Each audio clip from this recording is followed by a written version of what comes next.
नमस्कार दोस्तों, मैं हूं आपका दोस्त चेतन बोला और आप देख रहे हैं भोला मैकटेक। आज जैसे कि वेडनेसडे है तो Q&A वीडियो आई है। तो मैंने पिछले हफ्ते काफी सारे क्वेश्चन रिसीव किए, बहुत ही ज्यादा क्वेश्चन थे और आज मैं रिप्लाई कर करके थक गया सबका। और काफी इंटरेस्टिंग क्वेश्चन भी थे, तो मैंने कुछ लगभग 9-10 क्वेश्चन मैंने निकाले हैं जो कि मैं इस वीडियो में डालूंगा। बहुत ही ज्यादा इंटरेस्टिंग क्वेश्चन है जिसको देख के आपको बहुत कुछ समझ में आ जाने वाले हैं गाड़ियों के बारे में। तो प्लीज वीडियो को अंत तक जरूर देखना, वीडियो बहुत ज्यादा पसंद आएगी। तो प्लीज वीडियो को अपने दोस्तों से शेयर जरूर करना। चैनल को अभी तक सब्सक्राइब नहीं किया तो प्लीज चैनल को अभी सब्सक्राइब कर लो। साइड में बना हुआ राइट वाला बटन, रेड कलर का सब्सक्राइब वाला बटन, उसको क्लिक कर दो। साइड में बना हुआ बेल आइकन, उसे भी क्लिक कर सकते हो।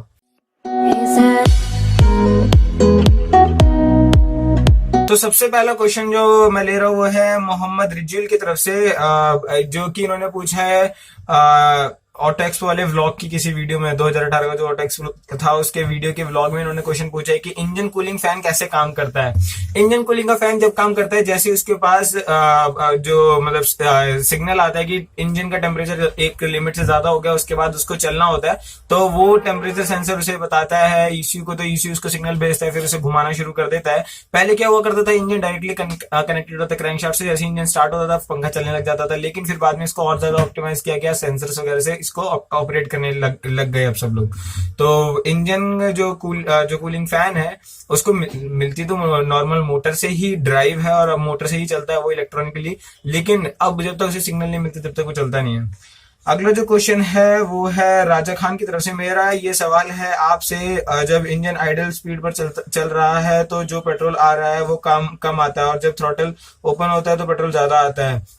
आइडल स्पीड में जब हम थ्रोटल ज्यादा करते हैं जिससे एयर और पेट्रोल ज्यादा इंजन में जाता है, तब स्पार्क कम होता है तो इंजन मिसिंग करता है। हम तो पेट्रोल ज्यादा देते हैं तो स्पार्क कैसे ज्यादा हो जाता है। उम्मीद करता हूं आपको मेरी बात समझ में आ गई होगी। तो राजा खान, बात तो आपकी थोड़ी बहुत तो समझ में आई है, तो उस हिसाब से मैं बताता हूं कि मेरे हिसाब से आप पूछना चाहते हैं कि आपको ऐसा लगता है कि जैसे जैसे हम उसको मतलब कि RPM को बढ़ाते हैं वैसे वैसे स्पार्क भी बढ़ता है, और स्पार्क बढ़ते उससे ज्यादा और ज्यादा आग लगती है, ऐसा कुछ शायद आपको लग रहा है। तो मैं आपको बता देता हूँ कि ऐसा कुछ भी नहीं होता। जब स्पार्क की जो क्वांटिटी है वो उतनी ही रहती है, ऐसा नहीं कि जब मैं RPM ज्यादा करूंगा तो स्पार्क ज्यादा देर तक आएगा या फिर स्पार्क ज्यादा आएगा, ऐसा कुछ नहीं होता। स्पार्क उतनी देर के लिए उतनी एफिशिएंट, उतनी तेज इग्निशन के लिए आता है, उतनी वोल्टेज के साथ, उतनी करंट के साथ। लेकिन हाँ, फ्यूल और एयर का मिक्सचर ज्यादा हो जाता है जब हम ज्यादा RPM पे चलाते हैं, तो ज्यादा फ्यूल अंदर आता है। जब ज्यादा फ्यूल अंदर आएगा और मतलब थोड़ा रिच एयर फ्यूल मिक्सचर अंदर आएगा तो क्या होगा कि ज्यादा कंबशन होगा, ज्यादा पावर प्रोड्यूस होगी। इस हिसाब से वो काम करता है। और मेरे हिसाब से अब आपको समझ में आएगा कि स्पार्क का कोई खास रोल नहीं है जब आप RPM बढ़ाते हो, उसको बस टाइमिंग में थोड़ा बहुत चेंजेस करना पड़ता है। बाकी सारा मेन रोल तो एयर फ्यूल मिक्सचर में रिचनेस और लीन मिक्सचर की बात है। अगले की अगर बात करें तो सुमीत शिंदे की तरफ से है, गुड वीडियो। इन्होंने चेक इंजन लाइट वाली वीडियो में बोला good video, can you please elaborate how O2 sensor at outlet of engine before catalytic converter makes this catalytic converter to work properly और डैमेजेस। जो कैटलिटिक कन्वर्टर होता है उसके आगे और उसके पीछे एक O2 सेंसर लगा होता है। O2 सेंसर क्या करता है, उसको देखता है कि कैटलिटिक कन्वर्टर क्या काम कर रहा है या नहीं कर रहा है। तो क्या होता है कि पहले जो इंजन से डायरेक्टली कुछ एग्जॉस्ट गैसेस निकल रही हैं उसमें ऑक्सीजन की मात्रा देखेगा वो। तो ऑक्सीजन की मात्रा देखने के बाद पता चल जाएगा उसे कि इंजन के अंदर कंबशन कैसा हुआ। अगर ऑक्सीजन कम है तो कंबशन अच्छा हुआ है, ऑक्सीजन ज्यादा है तो कंबशन अच्छा नहीं हुआ। अब यहाँ पे जो ऑक्सीजन है और उसके कैटलिटिक कन्वर्टर के बाद जो ऑक्सीजन है, अगर इसमें कुछ फर्क आता है, मतलब कि अगर ऑक्सीजन और कम हो जाती है कैटलिटिक कन्वर्टर के बाद, तो इसका मतलब कैटलिटिक कन्वर्टर बहुत अच्छे से काम कर रहा है। लेकिन अगर ऑक्सीजन की मात्रा में कोई फर्क नहीं आता, जितनी ऑक्सीजन कैटलिटिक कन्वर्टर से पहले थी उतनी ऑक्सीजन कैटलिटिक कन्वर्टर के बाद है, तो फिर कहीं ना कहीं समझ में आ जाता है कि कैटलिटिक कन्वर्टर काम ही नहीं कर रहा है, क्योंकि ऑक्सीजन तो कंज्यूम हुई नहीं, तो इसका मतलब कैटलिटिक कन्वर्टर काम नहीं कर पा रहा है। तो सुमित शिंदे जी, मुझे लगता है कि आपको समझ में आ गया होगा कि कैटलिटिक कन्वर्टर और ऑक्सीजन सेंसर का कैसे काम करते हैं ये दोनों चीजें। अब अगर अगली बात करें तो आशु AK की तरफ से क्वेश्चन है, थर्मोस्टेट खराब है या ठीक है, कैसे पता करें। तो थर्मोस्टेट वॉल के ऊपर मैंने एक अच्छे से वीडियो बनाई थी, उम्मीद करता हूं आपने देखी होगी, और नहीं देखी तो प्लीज अभी कभी देख लीजिए। और थर्मोस्टेट करता क्या है कि कूलेंट को रोक के रखता है जब तक वो एक पर्टिकुलर टेम्परेचर में नहीं पहुंच जाता। जैसे एक पर्टिकुलर टेम्परेचर पे पहुंचता है तो क्या होता है, उसके अंदर जो थर्मोस्टेट के अंदर जो वैक्स होता है वो एक्सपेंड करने लगता है, जिसकी वजह से वॉल्व खुल जाता है और कूलेंट का फ्लो होने लग जाता है। अब क्या है कि ये जो थर्मोस्टेट वॉल्व है इसके अंदर जो वैक्स है वो एक पर्टिकुलर टेम्परेचर पे ही चलता है, इसको कोई फर्क नहीं है कूलेंट है, फिर पानी, अगर आपको इसको टेस्ट करना है तो क्या करो, इस थर्मोस्टेट वॉल्व को निकालो, एक पानी को गर्म करो और उस पानी के अंदर ये थर्मोस्टेट डाल दो। और अगर ज्यादा टेम्परेचर होने के बाद भी थर्मोस्टेट नहीं खुलता है तो इसका मतलब थर्मोस्टेट वॉल्व खराब है, और अगर खुल जाता है तो थर्मोस्टेट वॉल्व ठीक है। अगले क्वेश्चन की अगर बात करें तो वो है श्रीकांत मंडली की तरफ से, क्या एलपीजी सिस्टम में सीएनजी फिल किया तो वर्क बनेगा?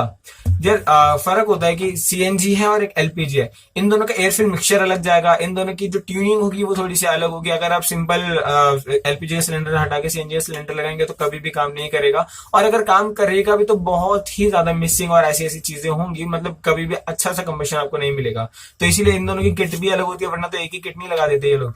तो किट अलग है जिसकी वजह से एयर फिल मिक्सचर अलग अलग बनता है, और इस तरह का इनका कुछ काम होता है।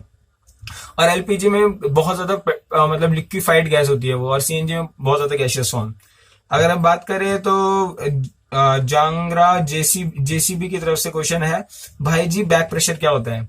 बैक प्रेशर वो प्रेशर होता है जो कि इंजन से जब एग्जॉस्ट गैसेस निकल रही होती है तो उसको रेजिस्टेंस जो फेस करना पड़ता है उसको बाहर निकलने के लिए, वो सारा बैक प्रेशर के अंदर आता है। अब मान लो कि एक पाइप है, उसके थ्रू मैं हवा को फेंक रहा हूँ, निकालने की कोशिश कर रहा हूँ, और उसके अंदर क्या हुआ कि मैंने पहले तो हवा को निकाल रहा हूँ तो आराम से निकल जा रही है, लेकिन मैंने क्या किया, अंदर 2-4 जालियां लगा दी उस पाइप के अंदर, तो क्या होगा, उस जाली की वजह से इसको हवा को निकालने में बहुत ज्यादा दिक्कत होगी।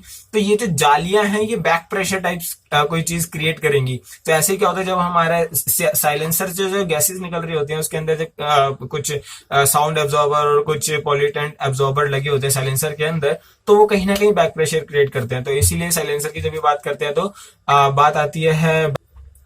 तो आज के क्वेश्चन सिर्फ इतने ही थे, और मतलब और क्वेश्चंस भी बहुत सारे थे, लेकिन जो मुझे लगा कि जो आप लोगों को बताने में आपका ज्यादा नॉलेज गेन होगा तो मैंने वो उन क्वेश्चंस को लिया है इस वीडियो में। तो उम्मीद करता हूं आपको समझ में आए होंगे आज के क्वेश्चंस, मजा आया होगा आज की वीडियो को देखने में, कुछ अच्छा जानने को मिला होगा। तो प्लीज अगर ऐसा कुछ हुआ है तो प्लीज लाइक कर दीजिए और बता दीजिए कमेंट सेक्शन में। और अगर नहीं अच्छा लगा, कुछ समझ में नहीं आया, कोई सवाल है, कोई सुझाव है, तो इंस्टाग्राम, फेसबुक या फिर कमेंट सेक्शन में आप अपनी टिप्पणियां या फिर अपने कमेंट्स बता सकते हैं, जिससे कि मैं अपने आप को इंप्रूव कर सकूं और आपको शायद और अच्छे से चीजों को समझा सकूं। तो धन्यवाद दोस्तों मेरी वीडियोस को देखने के लिए। यूं ही मेरी वीडियोस को देखते रहिए, शेयर करते रहिए, सब्सक्राइब करते रहिए, बस इतना ही तो चाहिए। अभी के अभी जाके सब्सक्राइब कर लेना, और बहुत सारी वीडियोस हैं मेरे चैनल पे, उनको भी जाके जरूर देख सकते हैं। धन्यवाद दोस्तों।